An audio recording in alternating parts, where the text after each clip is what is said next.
Thank you for joining us for this episode. We're going to hear from my very brave friend, Kara Busby. I've known Kara for a long time, since middle school, and she is here today to share her experience, her walk through addiction, and how she believes that the stories that she tells could help or prevent other people from using, and also give those who are currently in addiction hope. So, Kara, first I just want to say thank you so much for being here. Truly an honor to get to have this conversation with you. Very deeply personal for me, getting to talk to you. Watched you grow up from middle school through high school, and of course, we all watch each other on social media. So, hearing your story is going to mean a lot to me. So I'm really, and I don't want to say excited, but I really do want you to feel like that you can just share everything about your experience as it relates to what we're talking about. So as you know, that we're here to bring education and awareness around the opioid epidemic and other substance misuse. And so I had seen that you had been making attempts to do that, to be able to share your story, and felt like that you did it beautifully and that we could bring your experience to share with other people. So I know that you were exposed to substances in college and cost you a lot, cost you friends and even a boyfriend, and that's deeply painful and hurtful, and you want to take those experiences and prevent that from happening to other people. So one of the scary things for me, and I think for most people, when you think about overdose and losing people, is that in the past, things, you could see the path, right? You could see that things were happening. But in today's landscape of the way things are, you may not see that, because we know that many of the substances that people take, it can just take one. Literally. Just one pill. And can take the life of friend. We had Dr. Kristen Gilliland in here earlier today, and her son, and I've known many people. I've always been on this mission, and I don't know why, but it hit really hard for me when people in our own community started to, and it was not just one, but one after another. And I thought, we have to do something about this. And education and prevention is the only way, bringing awareness for the purpose of prevention, because I think sometimes we let it get away, and if we could prevent it. And you said something in one of your interviews that I thought was really telling, and we'll talk about it later. I want to talk about it, but you said, do not get exposed to it. Once you are exposed, then sometimes it's hard to come back from. So, but what I want you to do right now is I want you just to walk us through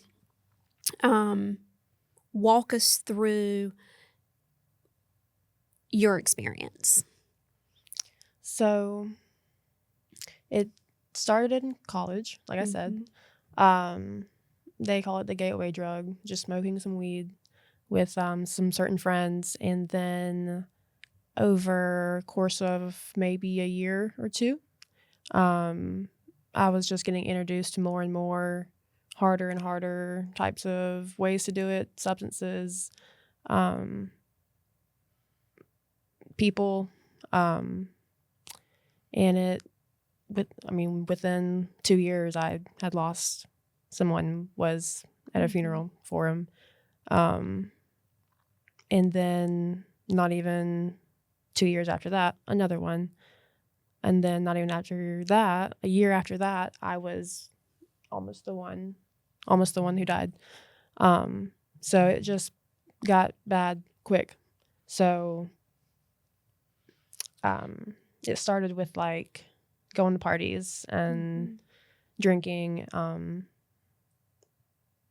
then you get alone whenever you're doing these kind of things, because the good people in your life, they don't want to go down that path, and they see it happening, or they don't see it happening, but they know something's up, and they'll shut you out.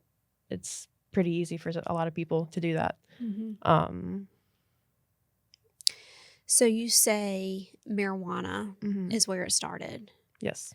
And I think it's important for our audience to hear. Let me just preference this. You have struggled with addiction, but you are sober. Yes. And you are now wanting to take that message that it is possible to get sober, and to share with people the ways to insulate themselves against addiction, and from your own experience. And so I really wanted to make it clear that you've been through this, and so you can know. But so marijuana, let's talk about that, because there's a lot of hype around the conversation of marijuana. But you believe that marijuana is a gateway drug. For me, it was. I know a lot of people did it, never touched another thing twice, like ever again. So I know it's different for most people. For some people, it's just different.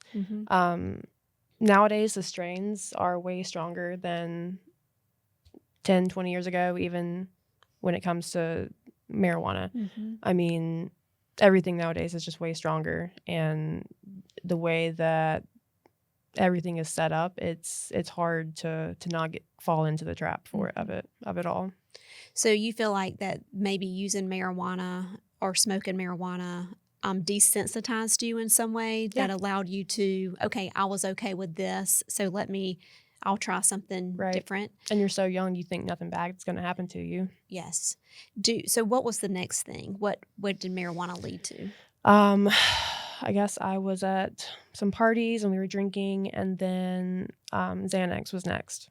So, and then when you mix that and alcohol, I completely would just stop remembering what was happening, would have no idea what happened the next day. But for some reason, I loved that. Like, I was in a depression to where I didn't want to remember. I didn't get into the college I wanted to get into. I wasn't doing what I wanted to do, what I thought I wanted to do at least. And that was the only thing that I saw to be an option, was to do all of these mind erasure things. And that's how I coped with it, basically. So tell me a little bit more about that. So you were in a state of depression. Did you know that you were in a state of depression? I really didn't.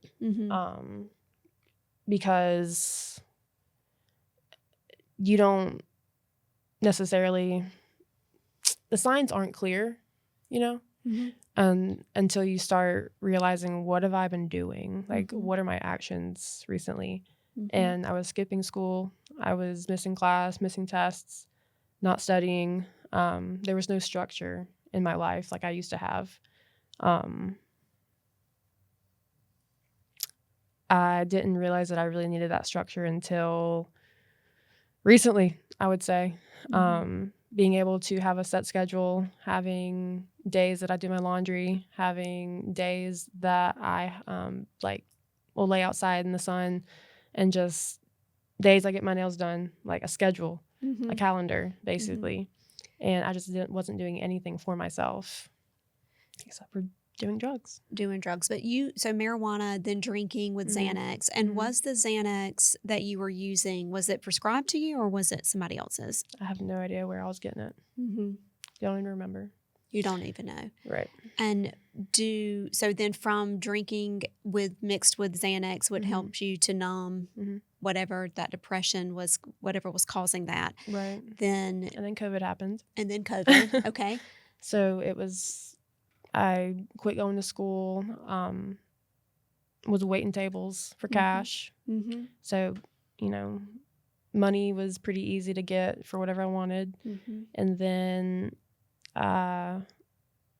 we started doing a little bit more party drugs. So cocaine, Molly, acid, stuff like that during the summer of COVID. And then we would do the Xanax to kind of mellow back out and go to sleep. So it was just a constant cycle.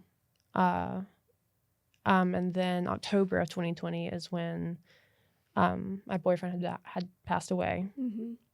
So he died beginning of October. And I slowed down a little bit. Never really fully quit anything, except for the uppers. After that, I was pretty heavy on just Klonopin, Xanax, and weed, marijuana. Wasn't really drinking at all. Was working a little bit, got some money, still using just a little bit, telling everyone I wasn't, because... Were they asking you? A lot of attention was on me during that time. Who was asking you? My parents, my job, my friends, and his family. His family, as in the boyfriend's your side. boyfriend. And so, and your boyfriend's name is Gunner. Gunner, and he was 19. He was 19. 19 years old. And so... He just turned 19. Just turned 19. And when he passed away from... Fentanyl. So he was trying to get completely clean so that he could actually get some real help and get prescribed what he needed to stay clean, which I was able to get. It's about a $1,500 month shot. Wow. To stop your brain from being able to receive the high from alcohol and opiates, because they're about the same receptors on the brain. So I was getting that for a while, and he was trying to get clean so that he could take it, because this is the medicine that you have to be clean for, or else it won't work, and it'll send you into precipitated withdrawals, which is like hell times 10, apparently. Like on your body. Pain, needles, sweats, you're cold, you're hot, you want to gouge your eyes out, basically. And that's just your body not knowing what is happening, basically. So he was trying to get something like that and depression meds and stuff like that, but his psychiatrist wouldn't see him until he could be clean. So he got a tox screen done, and then I think within a very small time period, went back and used and overdosed and died really quickly. What did he think he was taking when he... I think something like Roxy's is the word I remember.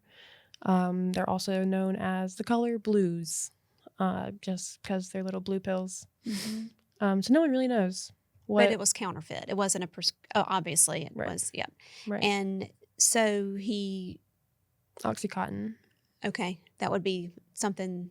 It's basically heroin in a pill form. Yes. Heard you say that. Tell me, explain that to me.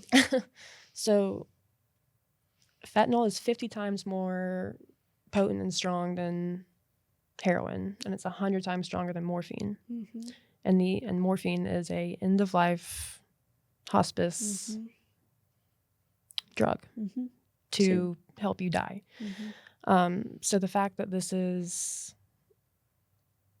everywhere in the United States, I mean, that's why I say we almost have no chance. Because if you're using these drugs, you're gonna get a taste of it.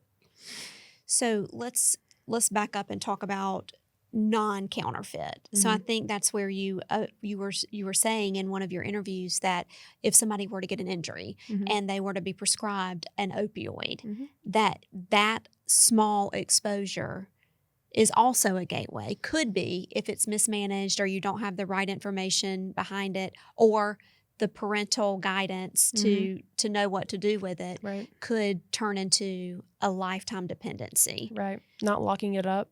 I know someone who got into it because they were watching their neighbor's dog and they decided to go through the medicine cabinet and saw it hanging out and heard it was good, tasted it, and was addicted to it. And that was when they were like in their teenage years, and now they're clean, but now they're around my age and has been dealing with it since then. How long does it take? So if somebody were to be exposed to an opioid, and like prescription opioid, and start to take it and then realize they like it, how long does it take before they realize? I understand that dependency happens pretty quick, but before they realize that they may have a problem? probably when either the time span gets shorter that they need it, or if they are in no pain but are still thinking about it. Even they may not even realize it though until they're in withdrawal. That's how I really realized that, all right, I think I've got a problem, is when I was making one pill last about a month, and then whenever it got down to one pill a week, I was like, ooh, I might need to slow this down. And then one week I couldn't afford any, and it was hell. I was definitely in withdrawal. I think I drove 45 minutes to meet someone to buy a pill for like $30 because I was so desperate. Yeah. So you don't know sometimes until it's too late. And it's too late. For me, it definitely was. Do any of the people that you went to high school with, or that you also was using opioids, did they have anything in their life that you could identify as the point where it started? I can't really speak for her for sure. I know she had a autoimmune disease, and that seemed to be the only thing that gave her a relief. From my knowledge.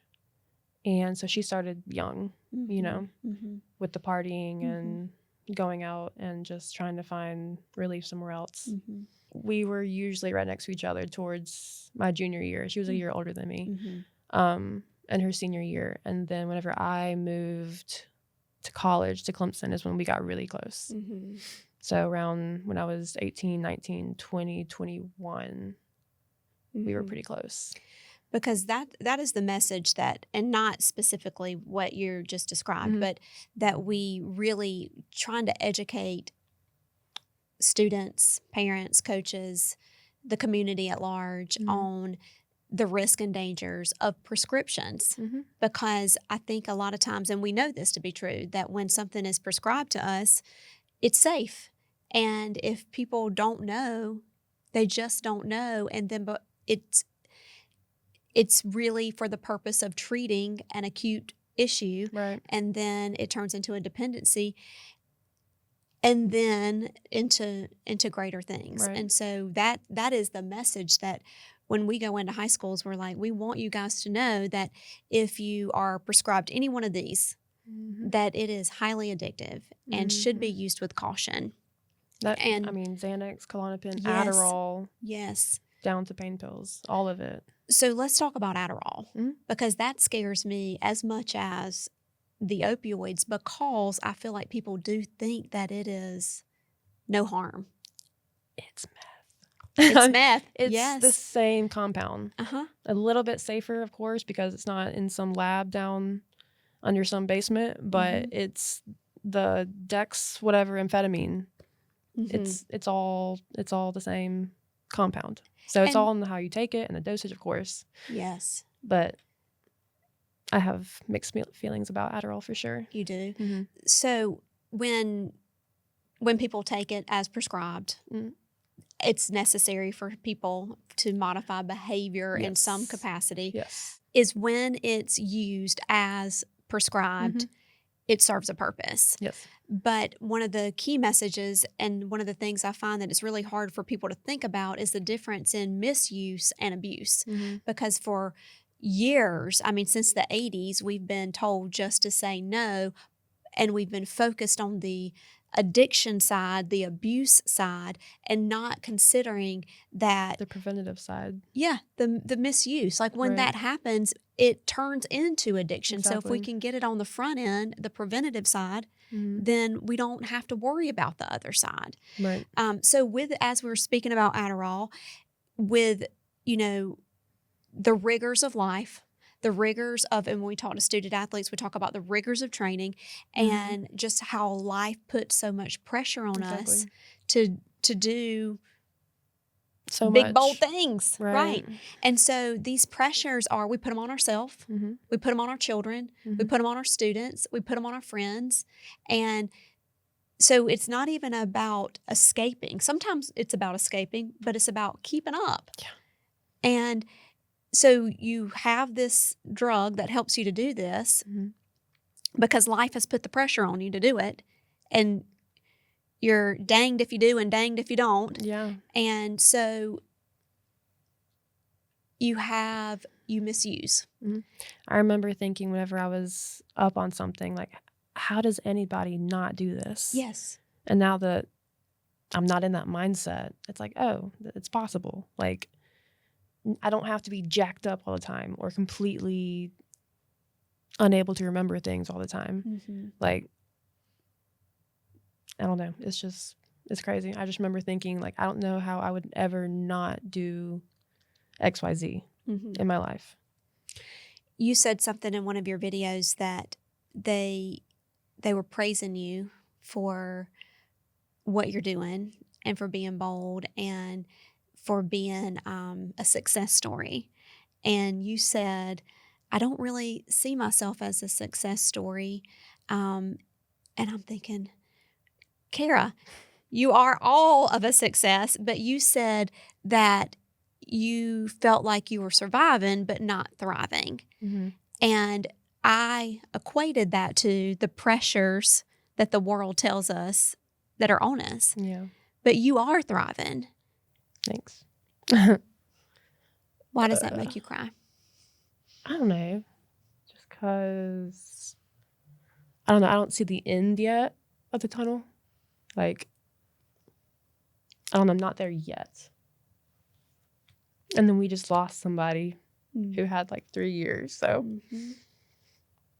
like, it's just scary. Like, we never know when we're going to have a bad day and it be available or something. And it's just scary. Like, what if I have a child who has an injury and I have some bills on my table or something one day and I'm weak. And it happens all the time where people aren't weak and they just deal with it. And that's what I'll just have to do. I think Jesus says, don't be fearful, be faithful or something. I don't know, I forget. Fear is the opposite of faith. Yeah. So when we're fearful, we're not faithful. Which, and then studies came out in the early 2000s that, like, the part of your brain that lights up whenever you're grateful is the same that lights up whenever you're like, I forget, but it's like something that only God would have known back then. Only God. So two things now that we're going to talk about, our Lord, that number one, I was reading just the other day, all things from God are good when received with thanksgiving. That's literally what my sermon was about, I think, this past Sunday. So we can, when we're thankful for things, it's good. Or it's God is giving good things when we receive it with thanksgiving. And number two, your favorite verse. Let's talk about that. 2 Timothy 2, verses 11 and 13. Yes. Basically, gosh, I'm blanking now. But basically it is, live with me and you shall die with me. Be faithful, for I am always faithful for you. I'm totally butchering this. No, it's good. When we die with him, we live with him. When we endure with him, we reign with him. When we deny him, he denies us. But when we are not faithful, he cannot deny us, for he cannot deny who he is. That's right, because he's faithful. Right. So I'm going to loop that back into he is faithful. Right. And being here today with you is him showing faith in my journey. And I think you sharing your story is also that nugget of faith. And so he's faithful. Right. In everything. That's all I can say, really. That's awesome. And I really, that verse, when you shared it, I had never really read it. And it's something I'll never forget. It just always works. Yeah. It always helps. It always works. It's always true. So we die to self, live, endure, reign. I love it. Just be Thank you faithful. for sharing. Be faithful. He is faithful to us. Good. And there's hope. Right. There's some hope in that too. Mm-hmm. So, like, just live for him, and all things will come in faith. What do you hope tenfold. for? Oh, Lordy. I hope for just more peace. I've been living in a lot of peace, and I just want that to continue. Mm-hmm. Just, I mean, I can't ask for more, you know? I feel your peace. Mm-hmm. Where do you think I know that you get it in your relationship with the Lord, but out in what has he given you on earth that helps with your peace? Patience. Mm-hmm. Whenever I'm at work, I deal with a lot of just crazy nonsense that people love to make huge deals. And they're like, Kara, why aren't you complaining? Why aren't you? I was like, well, I could complain, or I could just do something about it. Mm-hmm. Or, like, I don't know. I just don't see the point in dwelling, really. Mm-hmm. You're going to suffer if you dwell, and then you're going to suffer if you don't deal with it. So just deal with it. Mm-hmm. And then praise that you can deal with stuff without doing hard drugs, you know? Mm-hmm. Yes. One of the things that I've watched that I think brings you a lot of joy, and you can correct me if I'm wrong, but is your niece. Oh, yeah, Charlie. Mm-hmm. She's cute. So her birthday is actually Thursday, and that's one of the main reasons why I took myself to detox pretty much 3 years ago to the day. Okay. Because I just wanted to be able to hold her and not have my family think that I have drugs seeping through my skin or something. So yeah, she's awesome. She's insane, but she's awesome. And you spend a lot of time with her outside and playing. Yeah, a good bit. She's got a new nephew, Wyatt, or she's got a new brother. Wyatt. I've got a new nephew. Mm-hmm. And so they're all really busy with him. And we were at lunch for Mother's Day this past weekend. She was just being crazy, and I looked to my dad and I was like, was I like that? Was I that crazy? And he was like, I don't remember. Mm-hmm. But yeah, she's cool. She's cool. She'll be a cool girl. You said that she was the reason that you went to detox. And so would you say that people who finally make the decision that they're going to enter into a state of recovery or detox, is it usually because of something bigger than themselves? Exactly. Yeah. Yep. Because if it was enough for me to have done it for myself, then I would have done it whenever I couldn't pay rent, whenever I was choosing drug money over rent money. I would have chosen it then. Or whenever I had no friends except for my drug dealer, and that's all I cared about. Whenever that was all I cared about, that wasn't enough. But when it comes to like a reason, then yeah, I wanted to be able to walk my dog again and not have to stop by a tree and do something I don't want to do or something with just so I can be okay, feel okay. And yeah, definitely something greater than myself. And it wasn't even God at that point. Right. Yeah. Let's talk about, you said it wasn't even God at that point, but there was a point that you were in recovery or in rehab. Your fourth trip? I think it was my fourth trip. Okay, yep. I may have made that up. No, I'm pretty sure it was my fourth. You never know. And you were there for just a few days, and you didn't know what else to do. So you got on your knees. Can you tell me about that? I made the choice to go to rehab. Spent 3 more weeks at the house with my parents to spend Christmas there, and then drove to Greenwood and went to this faith-based home, which was awesome. And I knew that it was Christian-based and we would have to go to church and do all the things, but I just wasn't really gonna pay attention. I was going to do it all by myself without God. Mm-hmm. And I just had this angry look on my face every time the church people would come over and do activities and stuff with us. So one day the owner came over and just dragged me to the side and was like, "Who do you think you are? Like, what do you think you're doing? Who do you think you are? Do you think you're better than these 30-year-old, 40-year-old girls who are trying the same? They're trying to do the same exact thing that you're doing right now. Like, you're no better than these girls with no teeth.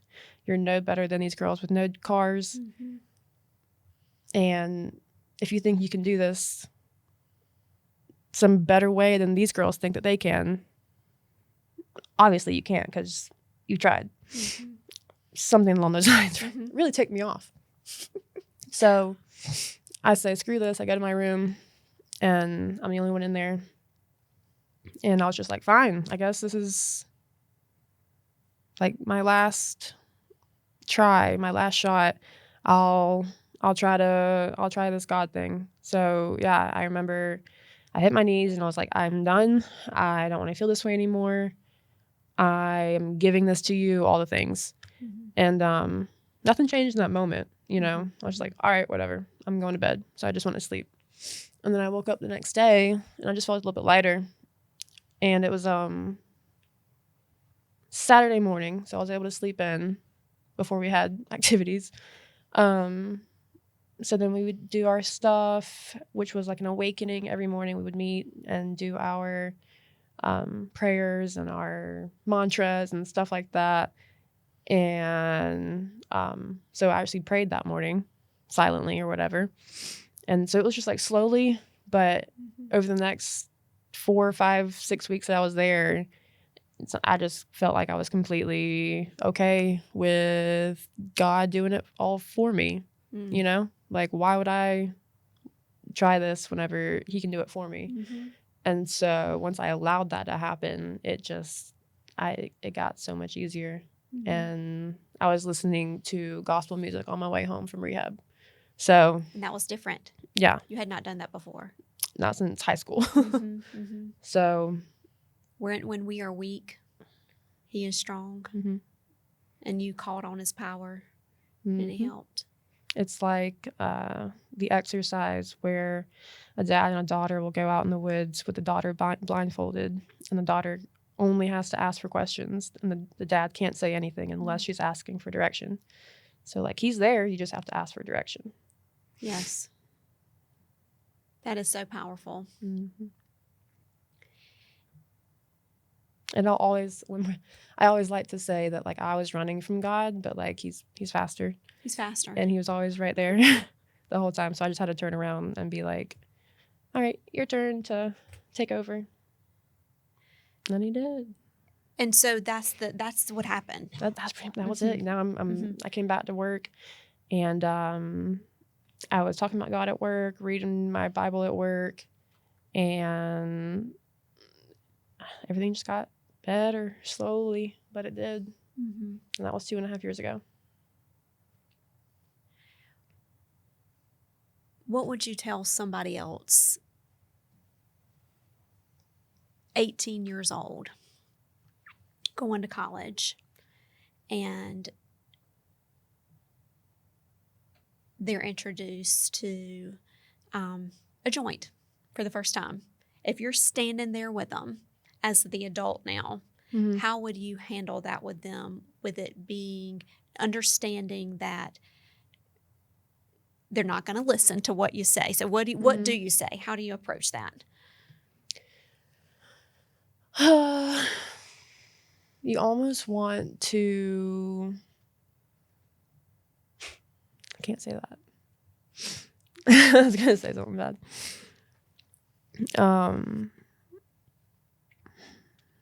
Let me think. What's the setting? Like, are we at a party? Are we like at a... I don't know. Let me think. 18.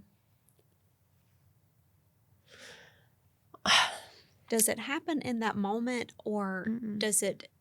Do we have to prepare the minds and insulate the person long before the moment? I would say in that moment, it's already probably too late to make them not hit that joint. Unfortunately. What do we do in advance? What can we do to prepare people to make a different decision? Keep them occupied with better exposure. Don't go to the place where that could be. I'm not going to go to a bar because I know there's alcohol there. How can we be better as adults? What do we need to do differently?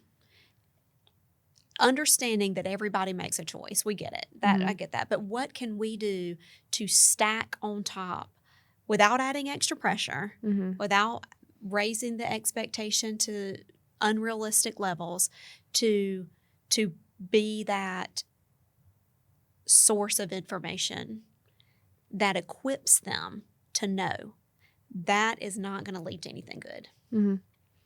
Maybe do like an older sibling approach. Because no one likes to listen to their parents at that age. The before and after pictures like that I would see did do a number on me back in the day. And something with that is like, as long as I don't start to look like that, I'll be good. So that was almost the antagonist of that whole method. I was just like, as long as I don't look like that, I'm not that bad. So we would have to just almost make it gross. Back when I was in high school, I used to think it was gross. Like all of it was just nasty. The water, the smell, the taste, everything. And then slowly it all became cool because of the things that I would see on my Instagram feed or Netflix or whatever I'm watching. It would just be like the cool thing to do, and it would make everyone happy instead of it being portrayed as this is what actually is going to happen. So I truly think that it's being portrayed falsely. That drug use is glorified. Yep. Still. That's definitely a big thing that triggered me a bunch with all these different TV shows coming out and stuff. They're terrible. They're so bad. Like, give me an example. Euphoria is a great example. Okay, I've that not heard came of that. out good. That came out back in 2019. Okay. I want to say, and then again in 2022 maybe, and then a new season's out right now, and it has just gotten worse and worse and worse between the crime, the trafficking, the drug trafficking, the nudity. It's bad. It just desensitizes us. It's definitely desensitizing a lot of people. And it's making it look cute and pretty and fun. This season, there are a little bit more consequences, but it's still not appropriate to be almost influential like it is. So they're complicit in the process. I would say so. Talk to me about this. How important is it to be a part of a group? I would say if I had never left my friend group, I probably never would have been introduced to such things or allowed back around those people. You know what I mean? But like since I left them, I kind of was able to do whatever I wanted to do without accountability. And that being your friend group even a cheerleading group, whether that's being left out or whether I chose to not hang out with people, that definitely would have changed my trajectory, as well as probably staying with a sponsor would have helped me from the beginning whenever I first tried to get clean. Just always having that accountability and just someone to call that you know will answer can be the difference of going down the street or going straight home. You know? Because you made a choice. Mm-hmm. And you could have gone home, but instead. So you said something in your pre-interview that, and I hear you saying it now, that you left the group. Mm-hmm. That in some ways you didn't feel like, even though they were your group, you kind of felt like you were still outside of the group in some way. Right. And that the people that, when you got to college and they were using, that in some way became your group. Right. And they made you feel accepted in that in the process of using. Right. And do you feel like that happens to a lot of people? Definitely. And then you realize that they weren't your friends because I have no idea where any of those people are now. If not in the ground, you know? So peer mentorship is important, and having people that you can depend on that really want the best for you. And then the second you do start kind of going down a wrong path, instead of those people being there for you, they will completely just blacklist you, basically. So you also talk a lot about, or you tell the story of your mom's role in helping you, and how she was there by your side and helped to guide you through the process of becoming clean. And I know that the ultimate was the miracle of you on your knees, but God gives us our mothers and the people in our lives to help. And so there was a time when you were at your very worst and you were using almost daily. Definitely daily. And your mother saved your life. So that happened in August, twice in November. Sorry, once in August, 4 times in November. And so the last time was the last day of November, because I remember I woke up the next day or whatever, and it was December 1st. So I guess that was the last day that there was technically opiates in my system. But yeah, she and my dad have been there for any time that I needed a safe place to be. I could definitely go there. They were paying for all my medical bills. They're paying for, they were paying for my car at the time. Like, they weren't, I wouldn't say enabling, but they were making sure I had everything I needed whenever I was doing nothing for myself. They were your safety net. Right. Yeah. And I love it that you say that, because you said, wait, go ahead and finish your thought. I was just going to say that I don't deserve it by any means, but yeah, they were definitely, they're like, I would be dead without them for sure. And it's really interesting that you say that, because a lot of people, I mean, yes, the parents do serve as a safety net and, protect their children, but you said they were your safe place. And a lot of times kids don't feel like that their parents are a safe place because they feel judged, or that there's going to be some type of punitive action behind it. Right. You never felt that way. Well, because I could always go to there, and whether they knew I was lying or not, they would always want me there, no matter what, whether I was okay or not okay. They knew if I was under their roof, that was better than wherever I was out in the world. So would you tell parents and other people who are caregivers that rejection is not the answer? That it would be more that, hey, come home. The prodigal son type. I will say the very last night that I used, I thought that I was getting kicked out. I was upstairs and it's cold outside, and my parents are both in there waking me up, slapping me. And my dad just goes, I remember him saying, go feel how cold it is outside. Like saying, if I were to be homeless, go feel how cold it is outside. And so I took that as get out, basically, in my head. So I put on a pair of sweatpants, my slippers, and I had a pajama shirt on, and I just started walking. I ended up walking to where I work, which is about, luckily, only 3 miles, but this was 5 a.m. And Narcan, fun fact, only works for maybe 20 to 30 minutes, depending on how much you took. So I started to stumble in the road on the way walking.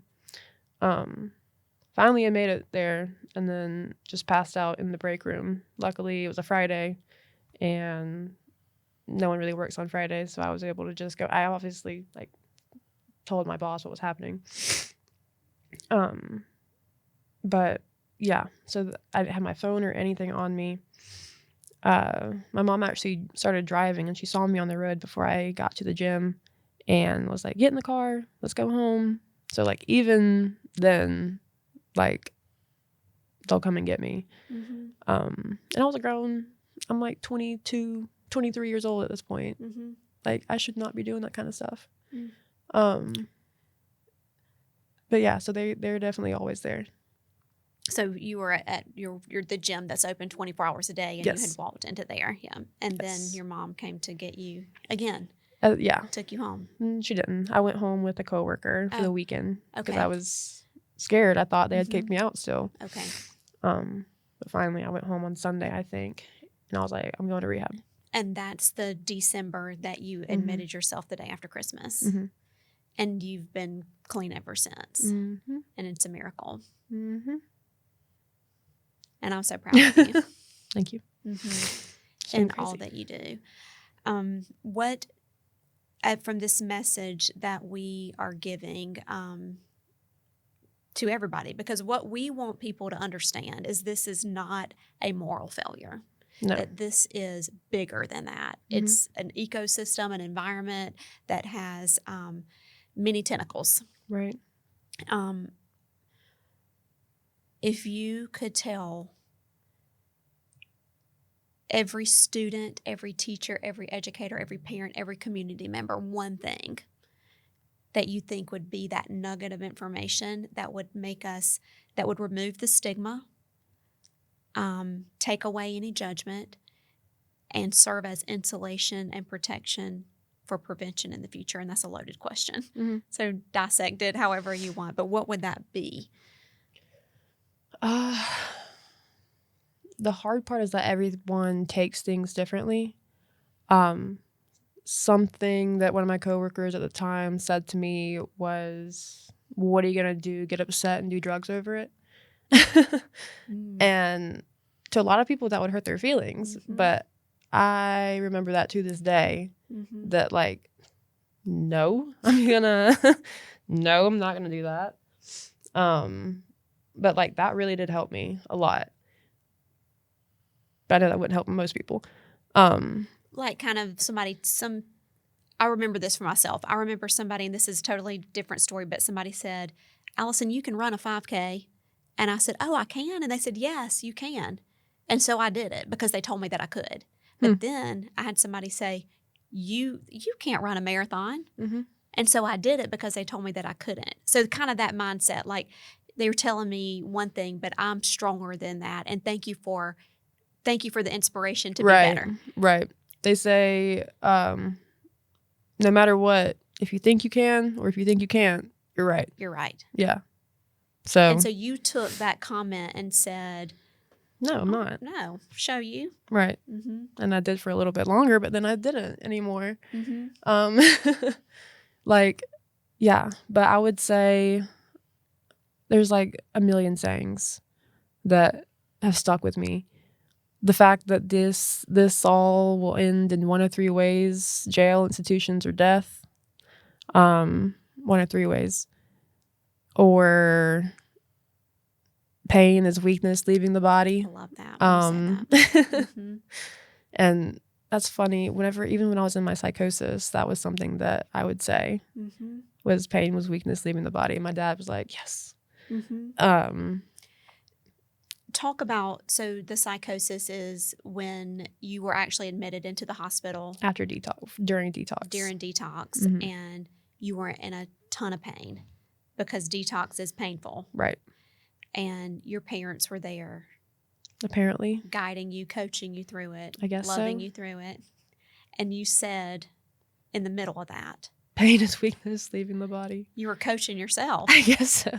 And he was proud of that because he drilled that into me so hard. Yeah. And nothing worth doing will be easy. So if it's hard, it's probably worth doing. Those are definitely the top few ones. What does the future look like for Kara? What is your big, audacious goal? What is something you want to accomplish? And it can be personally, professionally. It can be. I don't know if that's for me to know. I'm really living day to day. I might be running a gym in Easley next year. A cheer gym? A fitness gym. Okay. Fitness gym. Just a bigger city, kind of, just more business type stuff. I'm learning with experience. I don't even know what I'm eating for dinner tonight. Goals. I mean, I finally have goals to like have a family one day. I used to not see myself living past 26. Now I'm 26 in 2 weeks. Doing it, girl. So, yeah, I really don't know. I don't have any plans. Whatever God's will is, I'm here for it. I think that's the best plan to have. So, yeah. You said that you had reached out to your former cheer coach, Kjo, and asked her, could you come and speak to the cheerleaders? I haven't heard back. I don't think did I do that? I don't know if you heard back. I don't know if you did it. I know that you said that you had that you would like to. Maybe you said you would have liked to do that. I don't know if I did that or not. But yeah, that would be cool. That is something that you would aspire to do, to be able to talk to other people about. Yeah. I mean, that's what I'm trying to do right now. There's got to be some good that comes out of this. And I just work at a gym. So maybe helping someone else would be the better thing that comes out of it all. You've got such a message. And, it's easy to say, in my previous world, I was in the recreational water world, and we would have people that said, I'm just a lifeguard. And I'd be like, what do you mean you're just a lifeguard? Like, you are saving lives. Right. So you no matter where you are helping people. Right. And I do. I want you to tell yourself that. I do help people. They love to come and talk to me at the gym. I mean, you've helped me here today. You have helped me in more ways than you even realize, just watching you grow. Good. And so I thank you for that. I thank you for not being bashful in your message, that you are willing to be vulnerable and willing to tell your story for the purpose of helping people. Right. And saving lives and protecting them from the things that you've had to experience. Yeah, I would not be able to get out of bed if I did not believe that something good is going to happen. I mean, you've given me a life verse that I've been carrying around with me ever since I heard you say it, and shared it, I'm sure, with at least 10 people by now, because I've been so inspired by it. It has a lot of power. What has something that you want to say that I haven't asked you today? Oh, gosh. I don't know. Just try it. I mean,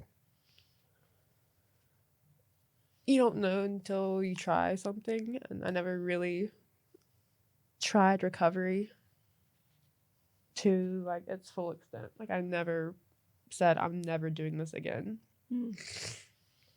until I was at that facility and everything. But I'm still not where I want to be by any means. And you're not alone in that, because I don't think anybody would say they're where they want to be. So to know that we all feel that same way. I think there's no it's not coincidence that your name is Kara and that you have the word care in your name. From the moment that I ever met you, I knew that you had so much care in your heart for people. And I think you'll carry that with you. And I thank you. And I do just want to tell you that I love you. Thanks. And I appreciate you being here today. And anything that, we can do to help propel you in sharing your message, I'm all for it. I'm here for it. So you just let me know. We'll be okay.